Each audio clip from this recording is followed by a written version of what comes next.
Hi everyone, welcome to Marci's Kitchen, a place I love to be, where I love to cook delicious meals and desserts on a budget for my family. Today is going to be sauce, which lasts us for 2 days, and I'm going to show you exactly how I do my homemade sauce. Not gravy, sauce. Today we're going to focus on our traditional pasta sauce, which consists of tomatoes, our homegrown basil, some freshly diced up onion, some garlic. I put in some ketchup, a little bit of cheese, a little bit of sugar just to get some of the acidity out, some garlic and pepper and a little salt to taste, and we put it all together in the blender.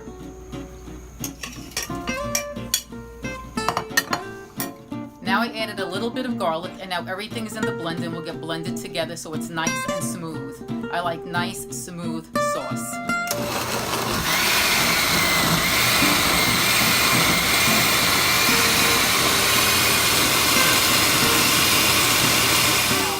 All the ingredients that are blended together go into the pot on a very low flame and stirred well so nothing sticks to the bottom. So now I put a little bit of onion powder and garlic powder, a little bit of salt, a little bit of sugar, like I said, to keep the acidity away, and it'll give it a drop of sweetness. Ketchup, I always add ketchup. Then I stir it all together so all the ingredients are mixing very well.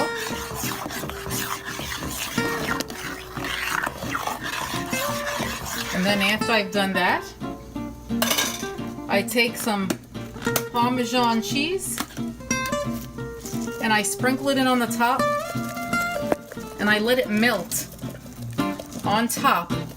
And when it's melted, I then stir it through, and it gives it that extra added flavor. Really delicious.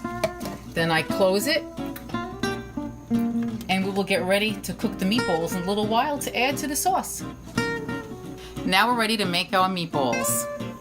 I started with fresh ground 90% chopped meat. I try to stay healthy as I personally have a cholesterol problem, so I try to watch certain things. Okay, so now also I add, instead of using regular egg, I use egg substitute, being that I have the cholesterol problem, and I just pour it right in there. But of course, you could use regular egg, whatever you feel best with. There's so many things you could do.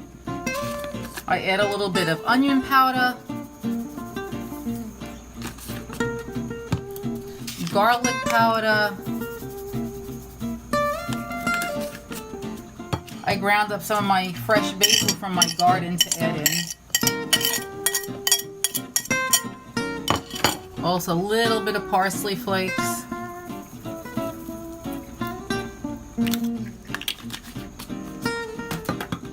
I always add ketchup.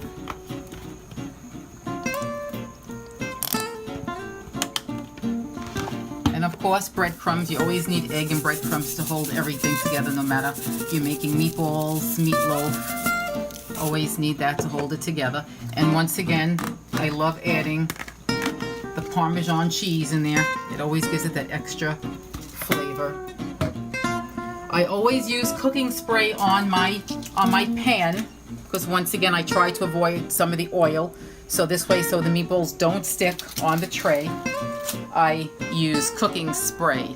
And then I get all my ingredients, put them together, and mix it all up.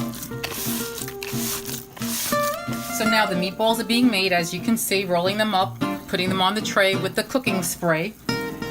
And then when they're all done, I put them in the oven on 425 degrees for about 15 minutes. And then I let them cook the rest in the heated up sauce that we just made before. And it is all so delicious. And once again, it gives us 2 days of meals, so it's good for a budget. Alright, so I took my meatballs now out of the oven, 425 degrees, cooked for about 15 minutes. Now as you can see, I put them in the cooked sauce that we made earlier. Some people prefer to fry their meatballs, but once again, I like to be healthy, so I bake mine in the oven. And now they will go in the sauce for about another, I'm going to say 40 to 60 minutes, so to make sure they're cooked really through. And as soon as this is done, we will go on to the next, starting to boil the water for the pasta. Now for our finished product, pouring our delicious sauce over the pasta, our meatball. And what a delicious meal we have. Thank you for watching. I hope you had as much fun as I had. Next week, join me again as I make our Sunday pancakes with fresh blueberries and walnuts, a family favorite. See you then.